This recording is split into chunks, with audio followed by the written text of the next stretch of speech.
And joining me now is David Hawkins. He's the editor of the Fulcrum here in Washington, D.C. And David, we've had about 18 primary contests for the Democrats so far, and there have been a lot of issues when it comes to voting access, people being able to cast ballots. What have you seen so far throughout this Democratic primary? Long lines, big turnout, especially big turnout last week in California and Texas. Really, really long lines in both of those two giant states. What happened in Texas has prompted the Democrats to go to court at the end of last week. They've already filed about 24 lawsuits, voting rights lawsuits around the country. They went to court in Texas, the 5th lawsuit they've brought just in Texas.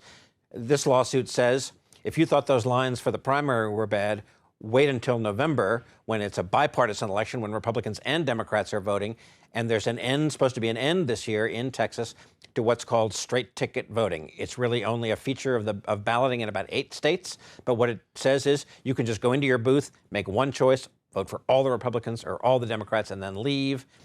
That speeds things up, obviously, and having to vote for dozens of different things in Texas would slow things down considerably, effectively disenfranchising thousands of people, say these Democrats, who would just walk away from the polls rather than wait in these long lines. Yeah, and broadening out bigger than just Texas, there are these kind of litigious arguments, lawsuits going on in battleground states around the country, right? That's right, about 24 of these lawsuits, all over the country, all in battleground states, all kinds of different complaints about how easy it is to register, about whether people can ask for help in filling out their registration forms, about what kind of signatures can be used, all kinds of things that the Democrats are saying are designed to hold down the result, hold down the vote, hold down turnout. They say their key to winning is turnout. The Republicans say they're spending just as much to defend against these lawsuits. Yeah.